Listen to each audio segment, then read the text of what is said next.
Vamos a empezar con el mensaje. Este mensaje requiere de atención porque es un mensaje que no es fácil entender. No es fácil. El título de este mensaje es Examinando la enseñanza de los Gálatas, ¿verdad? El libro de los Gálatas. Yo podría decir examinando la herejía de los Gálatas. La herejía de los Gálatas. Ya sabemos que en la iglesia, en los tiempos bíblicos, habían varios problemas. Uno de ellos era la congregación de Colosenses, a la cual Pablo tuvo que luchar muchísimo. También los Corintios, otra congregación que también tuvo que aprender muchísimo. Y los Gálatas no se quedaron atrás. Los Gálatas estaban aprendiendo herejías, entonces Pablo tiene que actuar de inmediato para librar ese problema.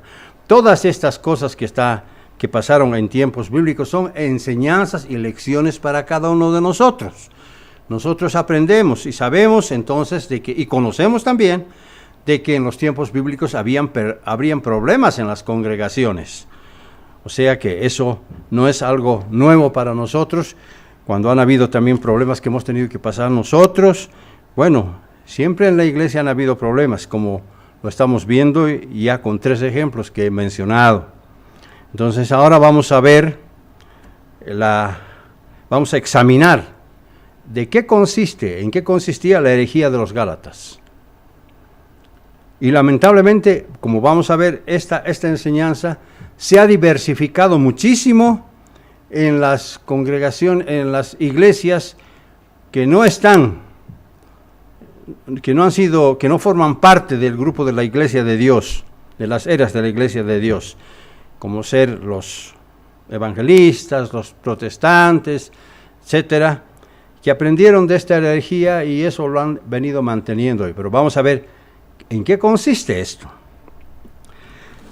Resulta que en tiempos de Pablo, la iglesia en Galacia había estado cambiando el evangelio de Cristo por otro evangelio.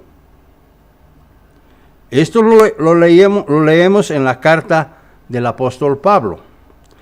El libro de Gálatas, para entenderlo bien, es la primera carta que escribió el apóstol Pablo. La primera carta, de todas las cartas que escribió, fue la primera. No ocupa, por supuesto, en nuestras Biblias el primer lugar, como debería ser, porque ya sabemos que se ha ido manipulando y se ha ido cambiando el orden de las Escrituras. Pero simplemente lo que conviene saber y lo que quiero que sepan es que el libro de Gálatas fue la primera escritura, la primera carta que escribió el apóstol Pablo. ¿Qué dice el apóstol Pablo en Gálatas capítulo 1, versículos 6 al 7? Vamos a examinar ahora el libro de Gálatas, sobre todo en los capítulos 2 y 3, que son los más pesados y los más difíciles de entender.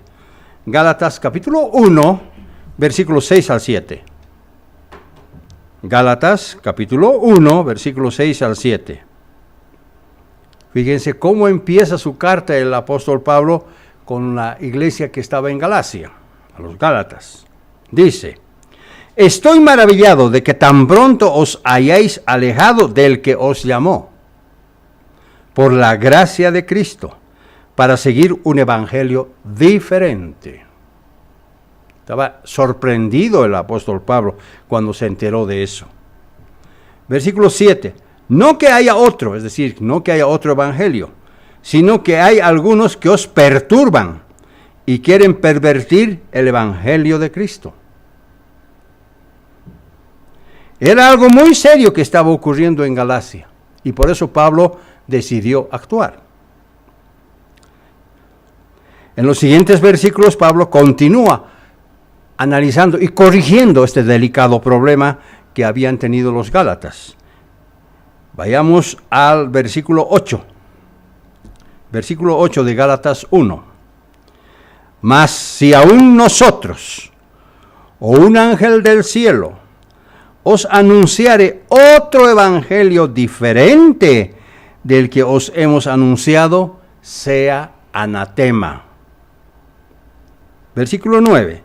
Como antes os hemos dicho, vuelve a repetir aquí casi lo mismo. Dice, también ahora lo repito, si alguno os predica diferente evangelio del que habéis recibido, sea anatema. Anatema quiere decir maldición, reprobación y censura. Eso quiere decir anatema. Pablo explica en los siguientes versículos que el evangelio que predicaba lo había aprendido directamente de Jesucristo. ¿Se acuerdan ustedes que antes de empezar su ministerio, Pablo estuvo en el desierto de Arabia por 3 años, donde recibió todas las enseñanzas de Jesucristo? De modo que él estaba seguro de lo que estaba hablando. Vamos a examinar entonces el falso evangelio al que los gálatas estaban siendo conducidos y cómo el apóstol Pablo los va corrigiendo. Vamos a analizar los capítulos 2 y 3 principalmente del libro de Gálatas. El capítulo 3 de Gálatas en realidad es uno de los capítulos más difíciles de entender, por lo cual muchos se han extraviado debido a la terminología utilizada que parece ser confusa en un momento.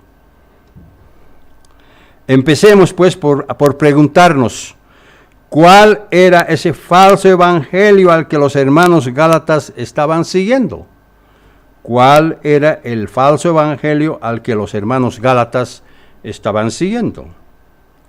El falso evangelio incorporaba elementos del judaísmo, como la circuncisión, por ejemplo, el cual era un punto contencioso entre muchos judíos convertidos al cristianismo, quienes afirmaban que los gentiles también deberían adherirse a los ritos judíos y principalmente a la circuncisión, porque ellos consideraban que era una señal el pacto que había hecho Dios con Abraham. Por esa razón, Pablo se refiere a este grupo, cuando habla en la Biblia, dice, los de la circuncisión. Se está refiriendo al grupo judío, que eran los que querían meter la circuncisión y los ritos judíos por todos los medios. Entonces Pablo se refiere a ellos como los de la circuncisión. Pablo llamó la atención a Pedro porque la hipocresía era cada vez más manifiesta. O sea, no solamente fueron los gálatas, sino que también Pedro estaba cayendo en el mismo error. Pero Pablo no. Entonces, llegó el momento en que Pablo tenía que reprender a Pedro. Vamos a ver. Gálatas, capítulo 2, versículos 11 al 13. Gálatas, capítulo 2, versículos 11 al 13. Fíjense que ellos, que tenían el Espíritu de Dios, pero que frente a la presión de los judíos, actuaban hipócritamente, como lo vamos a ver. Gálatas capítulo 2, versículos 11 al 13 dice, pero cuando Pedro vino a Antioquía, le resistí cara a cara, o sea, me enfrenté con él, está diciendo, porque era de condenar. Fíjense, Pablo conteniendo con Pedro. Pues antes que viniesen algunos de parte de Jacobo, o sea, de parte de Santiago, comía con los gentiles. Es decir, cuando no habían esta gente que promovía todas estas enseñanzas, Pedro no tenía problema de comer con los gentiles. Pero después que venían, se retraía y se apartaba. O sea, por temor a ellos, se retraía y se apartaba de los gentiles, porque tenía miedo de los de la circuncisión. Versículo 13, y en su simulación participaban también los otros judíos, de tal manera que aún Bernabé fue también arrastrado por la hipocresía de ellos. Miren lo que estaba pasando allá. Es decir, que el resto de los judíos también jugaba hipócritamente con Pedro e incluso con Bernabé. Naturalmente ellos no permitían que no se lleve a cabo los ritos judíos. A veces Pedro estaba feliz en comer con los gentiles, claro, le gustaba, le agradaba compartir con ellos. Pero cuando algunos venían de parte de Santiago, quienes eran de los del grupo de la circuncisión, dejaba de comer con los gentiles. ¿Por qué? Porque en el pensamiento judío, los gentiles eran inmundos y debían ser evitados. Eso es lo que pensaban los judíos. Los judíos no se metían con los gentiles. Estos son inmundos. Por eso Pablo vio la necesidad de corregir a Pedro. Este problema estaba afectando a muchos hermanos en la iglesia de entonces. Pues decía, bueno, ¿quién va a poner el orden aquí? Versículo 14.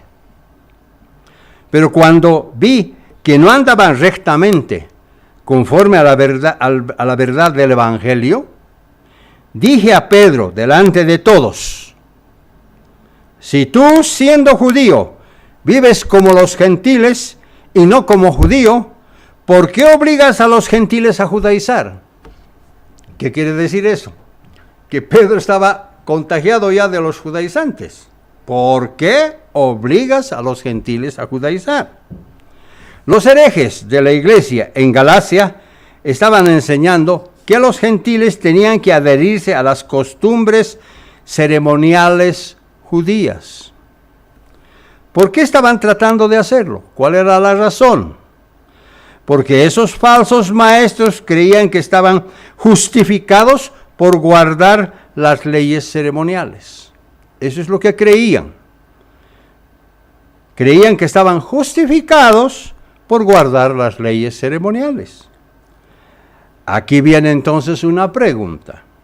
¿Y nosotros de qué manera estamos justificados? ¿Cómo estamos justificados? Si todos hemos pecado quebrantando sus santos mandamientos, entonces, ¿cómo nuestros pecados pueden ser perdonados? La ley nos da el conocimiento, pero no nos perdona. Cuando la ley dice que no tengo que desear la mujer de mi prójimo, me está diciendo que no lo haga, pero no me perdona la ley. La ley solamente me enseña. El proceso para la justificación, entonces, tiene que ver cuando uno acepta por fe el sacrificio redentor de Jesucristo. Ahora la cosa ya cambia. Entonces sus pecados pueden ser perdonados. Y de esa manera uno queda justificado. Así es, ese es el proceso. Pablo aclara este tema en el versículo 15. Vayamos al versículo 15. Dice, nosotros, judíos de nacimiento, y no pecadores de entre los gentiles. No está diciendo que no eran pecadores, sino que está hablando de que ellos no guardaban las leyes ceremoniales, no pecadores de entre los gentiles, sabiendo que el hombre no es justificado, fíjense, sabiendo que el hombre no es justificado por las obras de la ley, primera vez que lo dice, sino por la fe de Jesucristo. Nosotros también hemos creído en Jesucristo para ser justificados por la fe en Cristo y no por las obras de la ley. Segunda vez. Por cuanto por las obras de la ley nadie será justificado. Tercera vez. 3 veces está hablando entre los versículos 15 y 16, refiriéndose a las obras de la ley. La frase obras de la ley viene del griego ergon nomos, y significa exactamente lo mismo, es decir, obras de la ley. Pablo se está refiriendo principalmente a la ley judía ceremonial, es decir, a las costumbres ceremoniales de los judíos. Para entender a qué parte de la ley se refería Pablo, él usa los antecedentes legales para basar sus argumentos en contra de la circuncisión de los gentiles y a favor de ser salvo por la fe en el sacrificio de Jesucristo. Esto es lo que él tiene que remarcar vez tras vez. Mientras que la intención de los falsos hermanos era la de poner a Moisés por encima de Cristo. Eso es lo que querían hacer ellos. Y atar la ley ritual y civil de Levítico a los cristianos gentiles. Eso es lo que querían hacer ellos, los cuales estuvieron vigentes, como bien sabemos, hasta Cristo. Hasta Cristo, porque el sacerdocio levítico fue simplemente temporal. Temporal.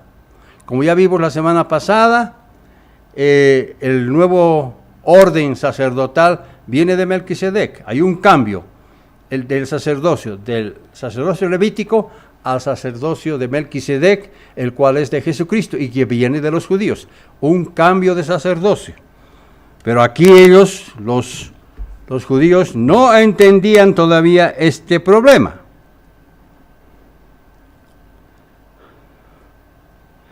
Mientras que la intención de los falsos maestros entonces era la de poner a Moisés por encima de Cristo y atar la ley ritual y civil del Levítico, del libro de Levítico, a los cristianos gentiles. Esto es lo que insistían ellos, los cuales estuvieron vigentes hasta Cristo.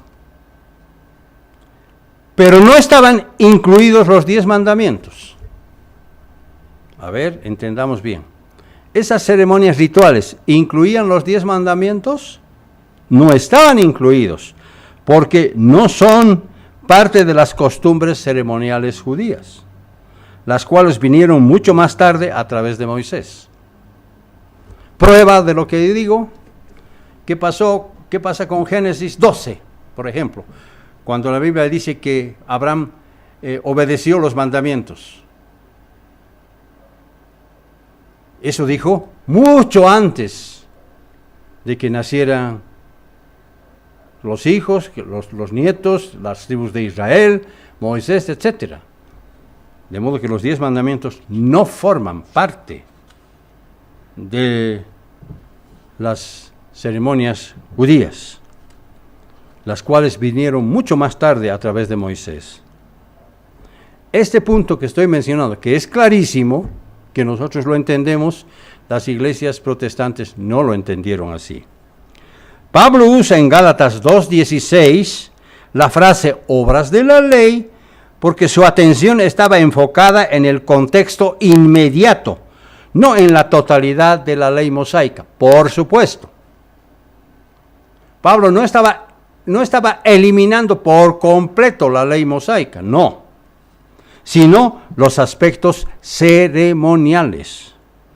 Por tanto, el uso de la frase obras de la ley 3 veces en este versículo se refiere a aspectos ceremoniales de la ley y no a la ley en general.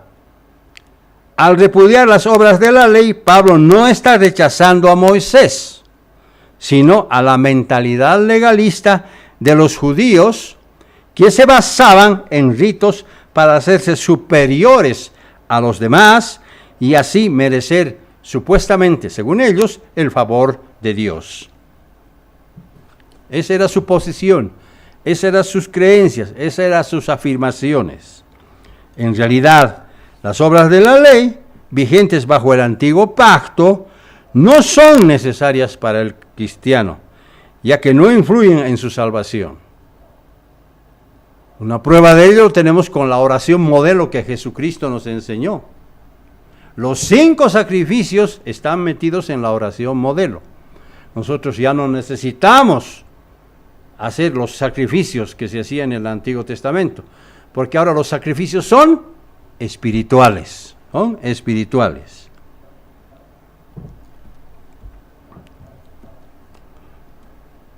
Dios permitió el uso del sistema ceremonial y civil en el Antiguo Testamento a fin de expiar los pecados del pueblo. Precisamente, Hebreos 10 lo aclara este punto. También para separarlos de los gentiles, por supuesto, quienes eran considerados ceremonialmente inmundos. No los querían los gentiles. Hasta el tiempo de reformar todas las cosas con la venida de Cristo.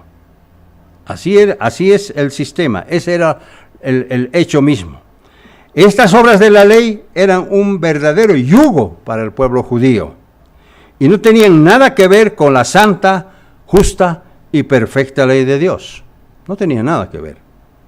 Nosotros no estamos justificados entonces por las costumbres judías de los de la circuncisión que querían imponer en la iglesia de los Gálatas, porque no hay ningún acto de obediencia a ninguna ley que nos justifique. Pablo lo explica esto de la siguiente manera. Romanos capítulo 3 y versículo 20. Yo lo estoy explicando lo más sencillo que puedo, pero si ustedes leen directamente Gálatas, se van a encontrar con que hay muchas palabras que son difíciles de entender. Romanos capítulo 3 y versículo 20 dice: ya que por las obras de la ley ningún ser humano será justificado. Fíjense, Pablo ya está hablando a los romanos. Ya que por las obras de la ley ningún ser humano será justificado delante de él, porque por medio de la ley es el conocimiento del pecado. Es decir, lo que está diciendo Pablo es que la ley nos enseña lo que es el pecado. Yo puedo perfectamente desobedecer a la ley de Dios. Puedo mentir, puedo robar, puedo cometer adulterio. Pero la ley misma no me perdona. La ley me da a conocer lo malo que estoy haciendo, pero la ley no me perdona. Versículo 28. Concluimos pues que el hombre es justificado por fe, sin las obras de la ley. La fe en el sacrificio de Cristo, aceptar el sacrificio de Cristo, es lo que a nosotros nos justifica. Dios nos lleva por su gracia a su pueblo, conduciéndolo hasta llegar al reino. También las iglesias protestantes de hoy creen que son justificados por fe. Sí, muchos saben. Muchos de ellos saben. Pero ellos no guardan los 10 mandamientos. Ahí está la diferencia. Porque creen que forman parte de la ley ceremonial. No guardan. Es bien fácil eso.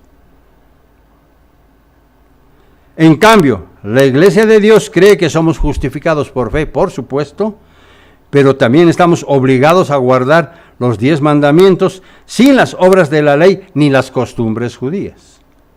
Ahora sí estamos en lo correcto.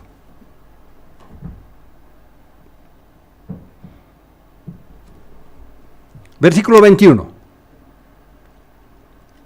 Dice Pablo: no desecho la gracia de Dios, pues si por la ley fuese la justicia, entonces por demás murió Cristo. Claro, claro.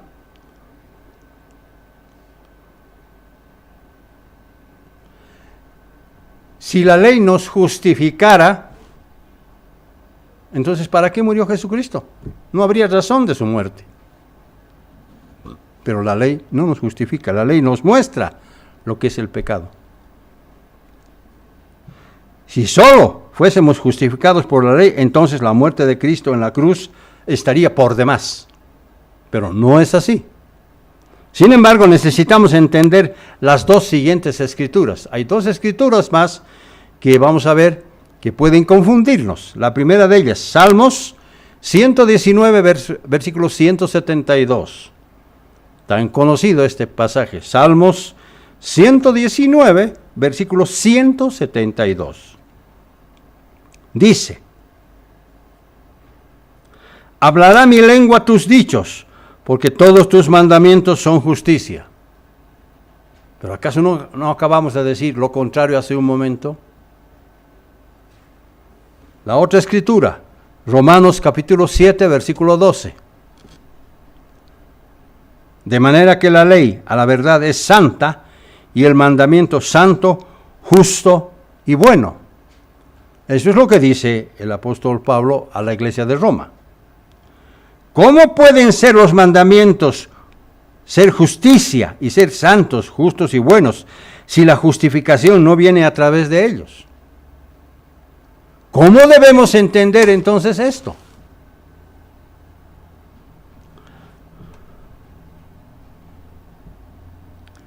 Si lo dejara yo acá, todos quedarían confundidos, por lo menos los que no han profundizado las Escrituras. Las palabras griegas traducidas como justicia y justificación son similares. Vienen de la misma palabra de raíz origen, la cual significa inocente, justo y correcto.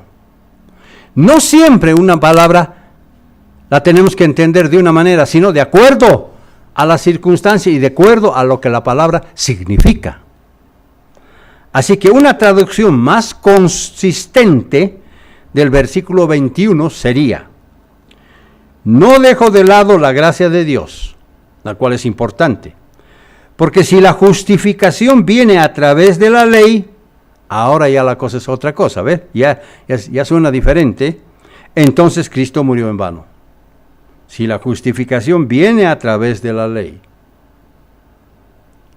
A veces tenemos que rebuscar las Escrituras para ver cuál es la verdadera intención de un determinado pasaje o de un determinado versículo. Sabemos que la gracia es el favor, el don o el perdón no merecido de Dios. En otras palabras, de todas maneras necesitamos la gracia de Dios, de todas maneras, para ser justificados delante de Él. Por eso Pablo los reprende a los Gálatas. Pablo no se olvida, no deja de reprenderlos, de enseñarles y de corregirles. Por eso les dice algo muy fuerte. Gálatas capítulo 3, versículos 1 al 3. Gálatas capítulo 3, versículos 1 al 3. Fíjense lo que Pablo le dice a los Gálatas. Oh Gálatas insensatos. Y está con admiración, más como diciendo, necios, insensatos. ¿Quién os fascinó para no obedecer a la verdad? A vosotros, ante cuyos ojos Jesucristo ya fue presentado claramente entre vosotros como crucificado. ¿Quién os fascinó para no obedecer la verdad? Versículo 2, esto solo quiero saber de vosotros. ¿Recibisteis el Espíritu por las obras de la ley o por el oír con fe? Miren la pregunta que les hace Pablo a los Gálatas. Esto solo quiero saber de vosotros. ¿Recibisteis el Espíritu por las obras de la ley o por el oír con fe? Y ahora complementa el versículo 3, dice, ¿tan necios sois? Habiendo comenzado por el Espíritu, ahora vais a terminar en la carne. Como vemos ya, Pablo es como que aquí está ya corrigiendo duramente a los Gálatas. Pablo deja en claro que los hermanos Gálatas se habían extraviado. Claro. Al creer que se hicieron justos por guardar las obras de la ley. Seguramente muchos de ellos ya guardaban las obras de la ley, las obras ceremoniales. Por eso hasta Pedro y hasta Bernabé estaban siendo contaminados. Pero felizmente fue el apóstol de los gentiles quien los levantó y los corrigió. Ellos habían comenzado por la fe, pero de alguna manera ahora creían que podían terminar confiando en sus propias fuerzas. Eso era. Al haberse apartado de la verdad, corrían el riesgo de perder su salvación, obvio. Porque estaban haciendo inútiles todos sus sufrimientos como cristianos. Y aquí tenemos que entender bien algo importante. Ya el apóstol Santiago y el apóstol Pedro nos aclaran que nosotros por un tiempo tenemos que sufrir pruebas. Pero eso es el agrado de Dios, como dice Romanos 8:17, por ejemplo. ¿No es cierto? Pero en este caso, si estaban rigiéndose solamente por las obras de la ley, estaban haciendo inútiles sus sufrimientos como cristianos. Versículo 4. ¿Tantas cosas habéis padecido en vano? Si es que realmente fue en vano. Aquel pues que os suministra el Espíritu y hace maravillas entre vosotros, ¿lo hace por las obras de la ley o por el oír con fe? Pablo le está diciendo, despierten, Gálatas, despierten de una vez. Versículo 6, así Abraham creyó a Dios y le fue contado por justicia. La obediencia al sacrificio de Cristo, la obediencia al conocimiento que Dios le estaba proporcionando o le proporcionó a Abraham, hizo que él sea parte de la salvación, como vamos a ver. Pablo reitera que Dios trabajó en sus vidas por su fe en el sacrificio de Jesucristo. Pablo usa Génesis 15, versículo 6, cuando Dios le dijo a Abraham que antes de tener hijos, que tendría un hijo y el hecho y ese hecho le reportaría descendencia tan numerosa como las estrellas. Esa fue la promesa que Dios le hizo a Abraham. Por eso Pablo les dice en el versículo 7, sabed por tanto que los que son de fe, estos son hijos de Abraham. O sea, Pablo lo está transformando, los está poniendo como ejemplo a Abraham para que dejen de creer las cosas que estaban escuchando de parte de los judaizantes. Versículo 8, y la Escritura, preveyendo que Dios había de justificar por fe a los gentiles, dio de antemano la buena nueva a Abraham, diciendo, en ti serán benditas todas las naciones. Una tremenda promesa. ¿Por qué le dijo en ti? Por su obediencia, por su fe. De modo que los de la fe son bendecidos con el creyente Abraham. Listo. De modo que los que son de la fe son bendecidos con el creyente Abraham. La promesa era que el Mesías vendría como un descendiente de Abraham. La bendición a todas las naciones es la salvación que les será ofrecida a través de Jesucristo. Él es nuestro Salvador, nuestro Redentor. Entonces, si somos de fe, entonces recibiremos la bendición prometida a Abraham. ¿Y cuál fue la bendición prometida a Abraham? ¿Cuál fue? Puede que no sea explícito en el Antiguo Testamento, pero a Abraham se le prometió la vida eterna. Eso es lo que entendemos. Además, notemos que a Abraham se le prometió el mundo entero. Dios le prometió el mundo entero a Abraham. Prueba, Romanos capítulo 4 y versículo 13. Romanos capítulo 4 y versículo 13.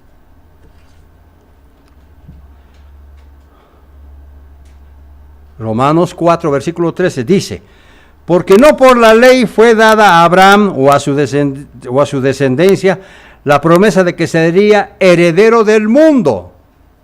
Ahí está. Sino por la justicia de la fe. Heredero del mundo. Y nosotros vamos a ser parte de esa herencia si es que nosotros caminamos correctamente. La promesa de la tierra no solo es para Abraham, sino también para los fieles, o sea, para nosotros, para los cristianos de todas las eras que permanecieron fieles, que murieron en la fe. Aquí está la prueba, Mateo capítulo 5 y versículo 5. No hay por dónde perderse aquí. Mateo capítulo 5 y versículo 5 dice, bienaventurados los mansos, porque ellos recibirán la tierra por heredad. Prueba, ahí está. Ahí está. Es decir, que los cristianos serán herederos de la misma promesa de Abraham, pero sin hacer distinción. Gálatas capítulo 3, versículo 28 al 29 ahora. Gálatas capítulo 3, versículos 28 al 29. Dije, sin hacer distinción, y aquí está la prueba. Dice, Gálatas 3, versículos 28 al 29. Ya no hay judío, ni griego, no hay esclavo, ni libre, no hay varón ni mujer, porque todos vosotros sois uno en Cristo Jesús. Y si vosotros sois de Cristo, ciertamente linaje de Abraham sois, y herederos según la promesa. ¿Cuál promesa? La que se le hizo a Abraham. Por tanto, nosotros vamos a heredar también la tierra, como Jesucristo mismo lo dijo en Mateo 5:5, que acabamos de leer. Lo que Pablo está diciendo es que nosotros vamos a heredar la tierra junto a nuestro Rey Cristo Jesús. Él va a gobernar esta tierra y nosotros vamos a ser, como diría yo, dueños de la tierra, pero dueños en un sentido espiritual, no en un sentido físico. Romanos capítulo 8 y versículo 17. Romanos capítulo 8 y versículo 17. Dice, Romanos 8, versículo 17. Y si hijos, también herederos, herederos de Dios y coherederos con Cristo. Más claro no puede ser, ¿verdad? Si es que padecemos, hay un condicionante aquí, si es que padecemos juntamente con Él, para que juntamente con Él seamos glorificados. Por eso Santiago dice que cuando estamos en pruebas debemos regocijarnos. Yo pregunto, cuando uno está sufriendo una enfermedad, ¿uno se puede regocijar fácilmente? Cuesta, ¿verdad? Pero eso es lo que la Escritura dice. Y Pablo continúa explicando. Gálatas capítulo 3 y versículo 10. Gálatas capítulo 3 y versículo 10. Dice, porque todos los que dependen de las obras de la ley están bajo maldición. Punto. Ahora sí está más claro todavía. Porque todos los que dependen de las obras de la ley están bajo maldición. Pues escrito está, maldito todo aquel que no permaneciere en todas las cosas escritas en el libro de la ley para hacerlas. Maldito todo aquel que no permaneciere en las cosas escritas en el libro de la ley para hacerlas, no para escucharlas solamente. Y por la ley ninguno se justifica para con Dios, es evidente, porque el justo por la fe vivirá. Porque el justo por la fe vivirá.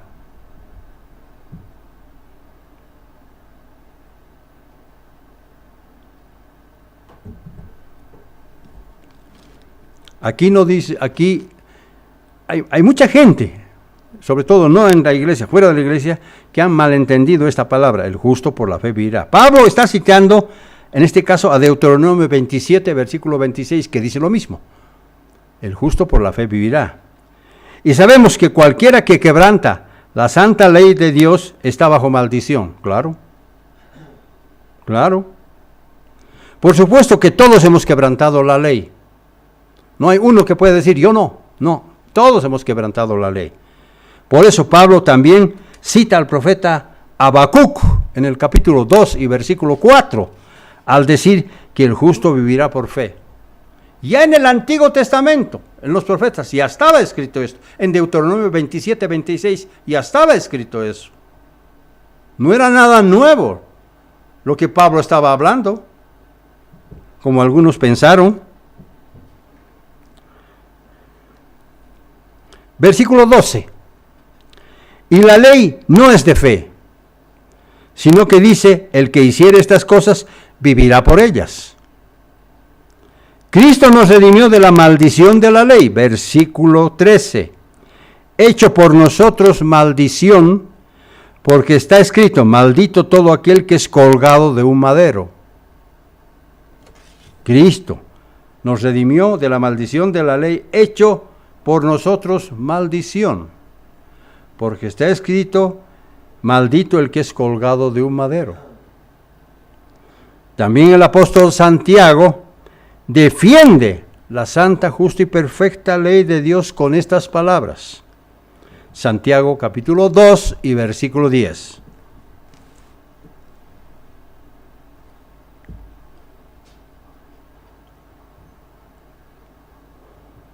Santiago capítulo 2 y versículo 10. Dice, porque cualquiera que guardare toda la ley, pero ofendiere en un punto, se hace culpable de todos. No está diciendo que la ley no está vigente, no. Está diciendo que cualquiera que guardare toda la ley de Dios, pero ofendiera en un punto, se hace culpable de todos. Y puesto que todos hemos pecado, como nos dice Romanos 3:23, nadie puede alcanzar la justificación por medio de la ley. Por supuesto, nadie.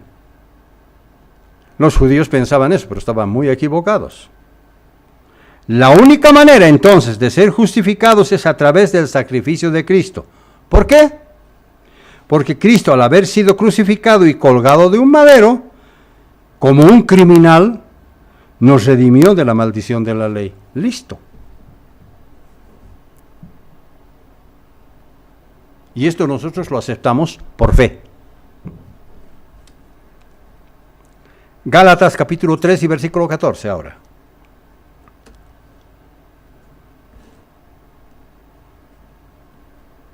Pablo sigue analizando el tema. Pablo no se cansa de analizar. Él quería dejar bien en claro los principios bíblicos correctos, a fin de que los gálatas reaccionen y no sigan cometiendo los errores que hasta entonces habían cometido, después de haber empezado bien y estaban terminando mal. Gálatas capítulo 3 y versículo 14 dice, porque en Cristo Jesús la bendición de Abraham alcanzase a los gentiles, para que en Cristo Jesús la bendición de Abraham alcanzase a los gentiles. Eso lo hemos visto. A fin de que por la fe recibiésemos la promesa del Espíritu.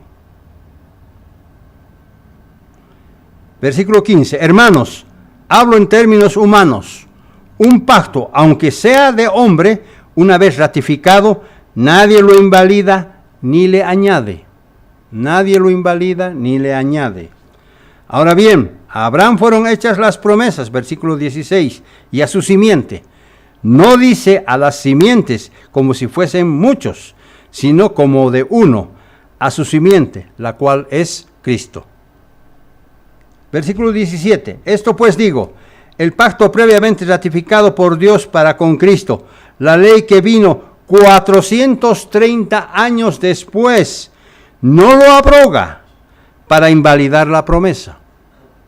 Voy a repetir este pasaje para entenderlo bien, por favor. Esto pues digo, el pacto previamente ratificado por Dios para con Cristo, la ley que vino 430 años después, no lo abroga para invalidar la promesa. Porque si la herencia es por ley, ya no es por la promesa. Pero Dios la concedió a Abraham mediante la promesa. Una vez más, Pablo ratifica lo que acaba de decir, lo que dijo anteriormente. 430 años. ¿De dónde a dónde estamos hablando? Aquí está la respuesta. Los 430 años se refiere al pacto que hizo Dios en Génesis 17, cuando Abraham tenía 99 años.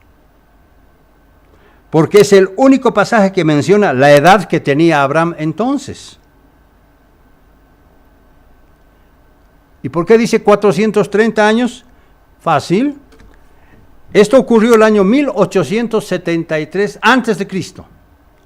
430 años después nos lleva al año 1443 antes de Cristo, que es precisamente cuando Moisés recibió las tablas de la ley.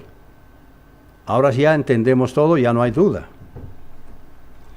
Pablo afirma que la ley no puede anular la promesa del Mesías que Dios hizo con Abraham 400 años antes de la entrega de los 10 mandamientos a Moisés. No estoy diciendo acá que los 10 mandamientos empezaron con Moisés, no, los mandamientos existieron siempre. Lo que pasa es que hay un mal concepto de esto. La herencia de que habla Pablo en el versículo 18 es la que Dios prometió a Abraham, es decir, que la salvación no viene por la ley, sino por la herencia prometida a Abraham. Aquí está la respuesta que a veces es difícil de entender. Versículo 19. Versículo 19. Este versículo es difícil de entender. Dice, entonces, ¿para qué sirve la ley? Se pregunta el apóstol Pablo. Fue añadida a causa de las transgresiones, hasta que viniese la simiente a quien fue hecha la promesa. Y fue ordenada por medio de ángeles en mano de un mediador. Voy a leer una vez más este versículo. Entonces, ¿para qué la ley sirve? fue añadida a causa de las transgresiones, hasta que viniese la simiente de quien fue hecha la promesa, y fue ordenada por medio de ángeles en manos de un mediador.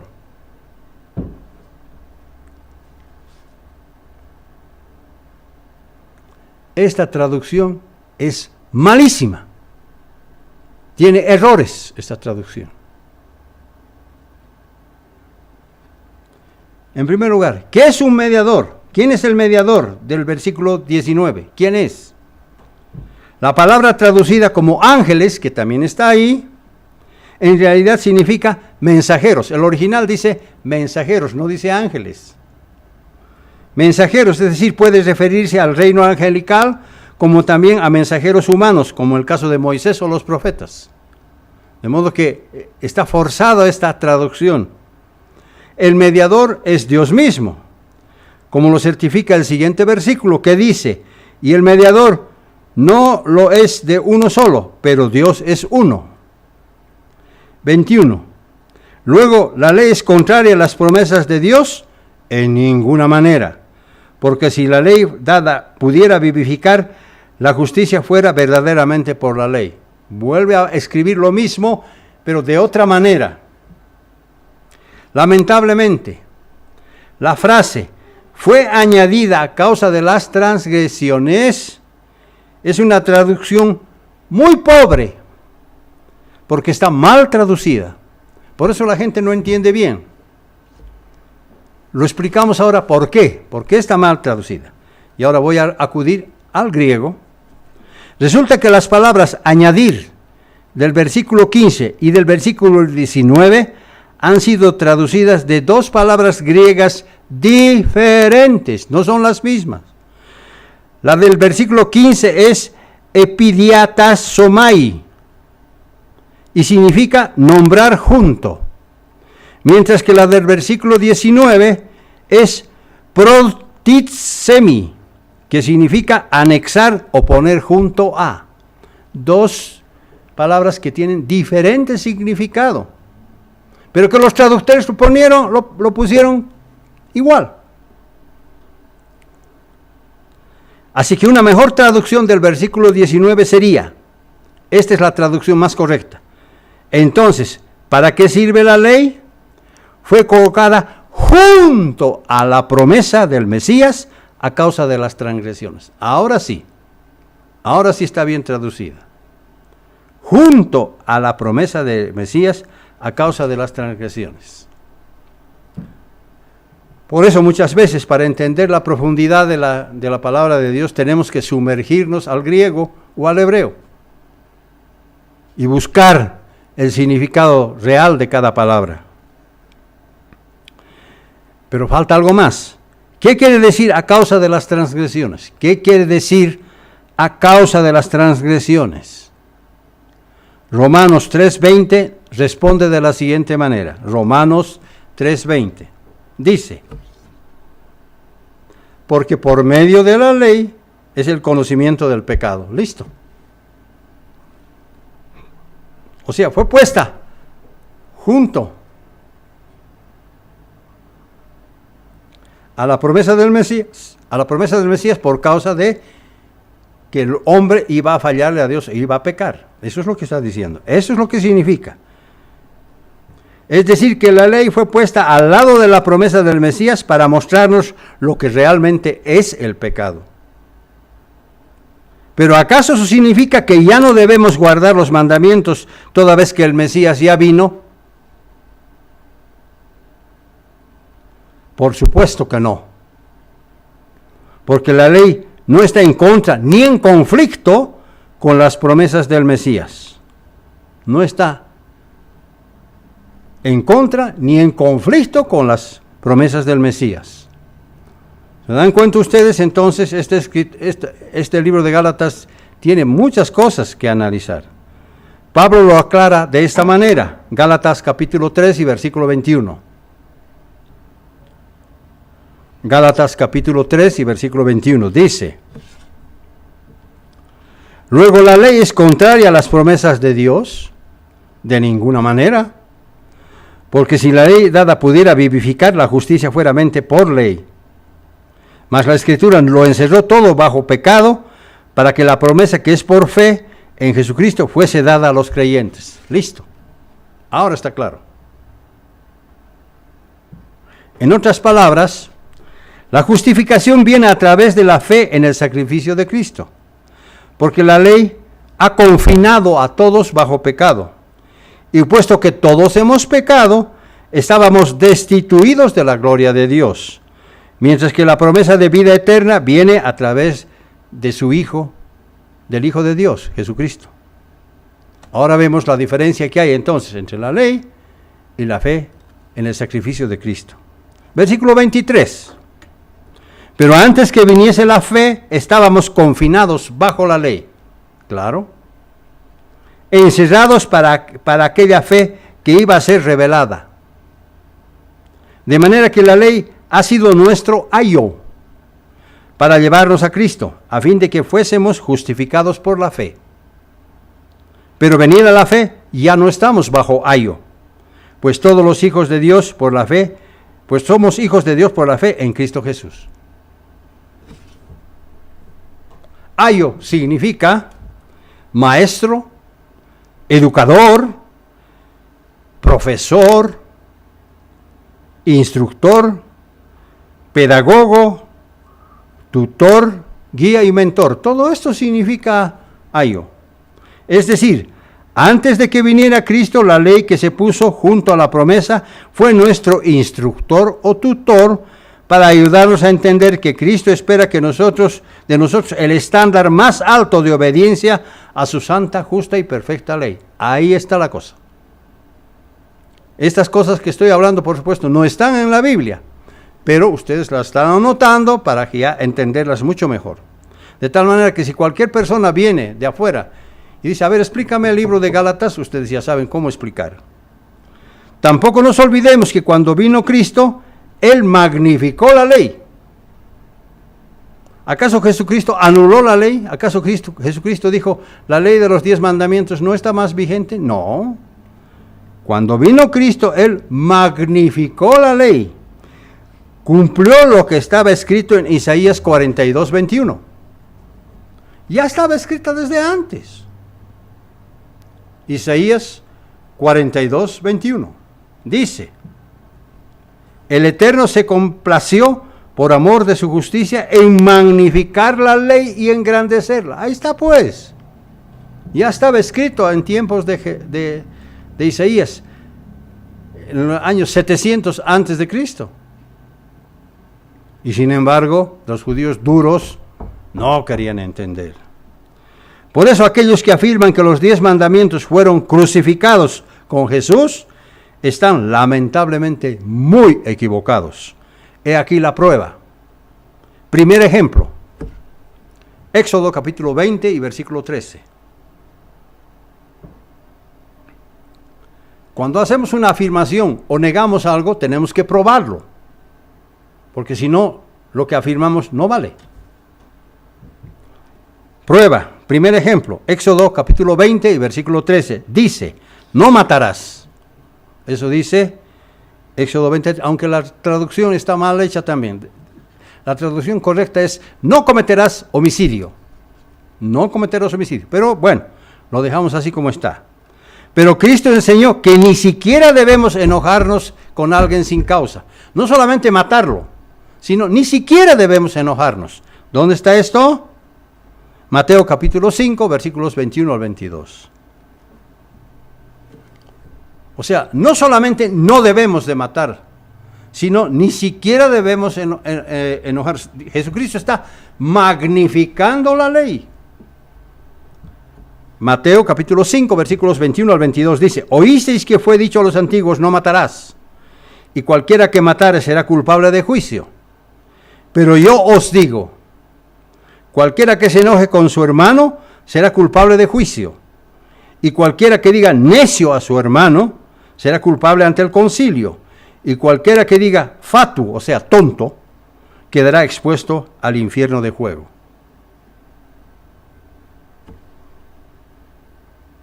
¿Está vigente? ¿Los 10 mandamientos están vigentes? Claro que sí. Segundo ejemplo, para demostrar que la vigencia de los 10 mandamientos. Éxodo 20:14. Éxodo 20:14.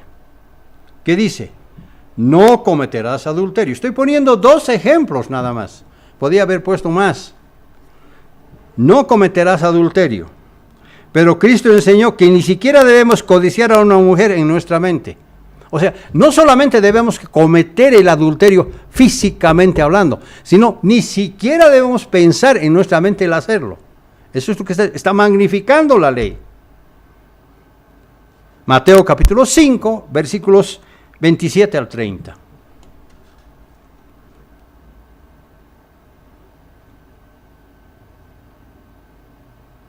Como está escrito en Isaías 42, Jesucristo está magnificando la ley, la está elevando a un rango, de un nivel físico a un rango espiritual. ¿Por qué?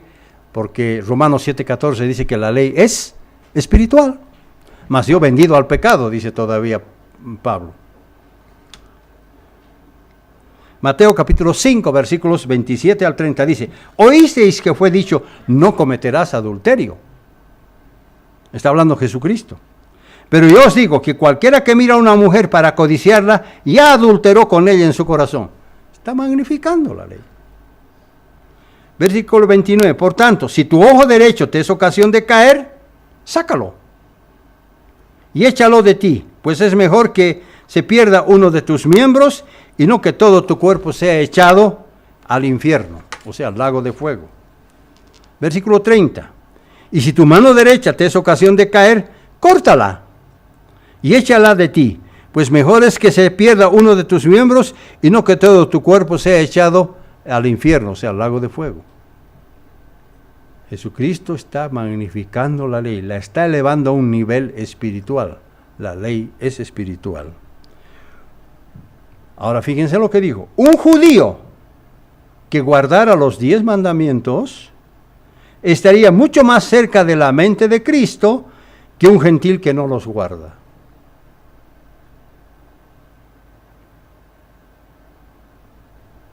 También Pablo escribió algo interesante que ha confundido a muchos.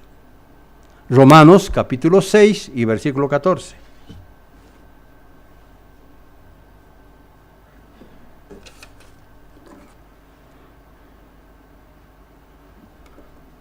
Romanos capítulo 6 y versículo 14.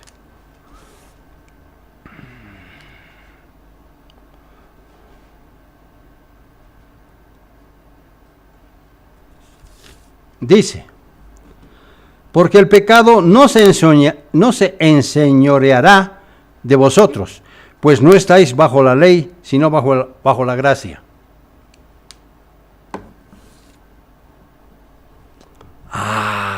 Dicen los evangélicos, los protestantes, ¿ve? La ley de Dios ya no está vigente, porque ahora estamos bajo la gracia, no estamos bajo la ley. Eso es lo que piensan. Pero aquí Pablo no está diciendo que la ley no existe. Lo voy a aclarar. ¿Qué significa no estar bajo la ley sino bajo la gracia? ¿Qué significa no estar bajo la ley sino bajo la gracia? Esto no quiere decir que no tenemos que guardar la ley de Dios. No quiere decir. Porque si estamos bajo la gracia santificante, la ley de Dios que se encuentra vigente no nos condena. No estamos bajo la ley, estamos bajo la gracia. La siguiente escritura de Pablo lo aclara más todavía. Romanos capítulo 6 y versículo 15.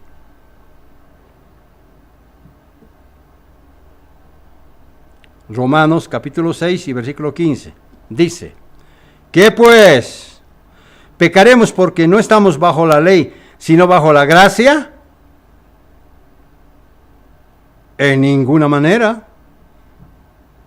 En ninguna manera.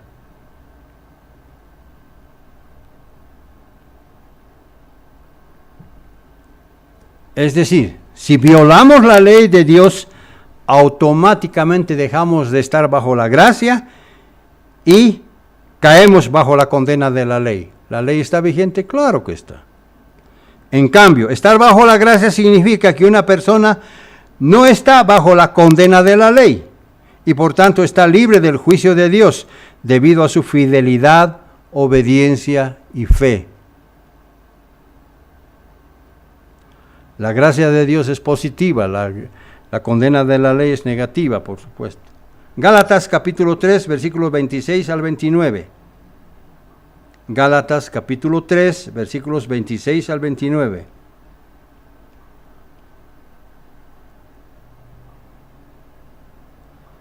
Dice, pues todos sois hijos de Dios por la fe en Cristo Jesús.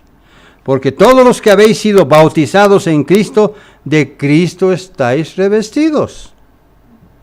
Ya no hay judío, ni griego, ni esclavo, ni libre, no hay varón ni mujer, porque todos sois uno en Cristo Jesús. Más claro no puede ser. Y si vosotros sois de Cristo, ciertamente el linaje de Abraham sois, y herederos según la promesa. ¿Somos hijos de Abraham, sí o sí?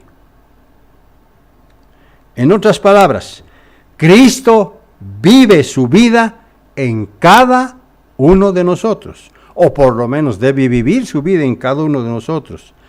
Por esa razón, Pablo escribió en Gálatas capítulo 2 y versículo 20 lo siguiente. Gálatas capítulo 2 y versículo 20 dice, ¿por qué escribió esto? Porque Cristo sabía que su vida estaba llena de Cristo Jesús. Por eso dice, con Cristo estoy juntamente crucificado, y ya no vivo yo, mas Cristo vive en mí. Y lo que ahora vivo en la carne, lo vivo en la fe del Hijo de Dios, el cual me amó y se entregó a sí mismo por mí.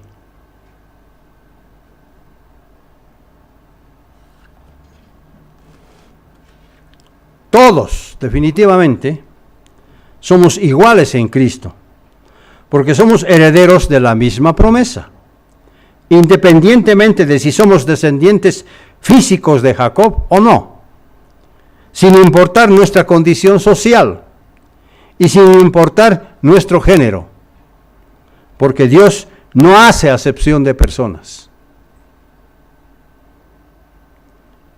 Jesucristo murió por todos.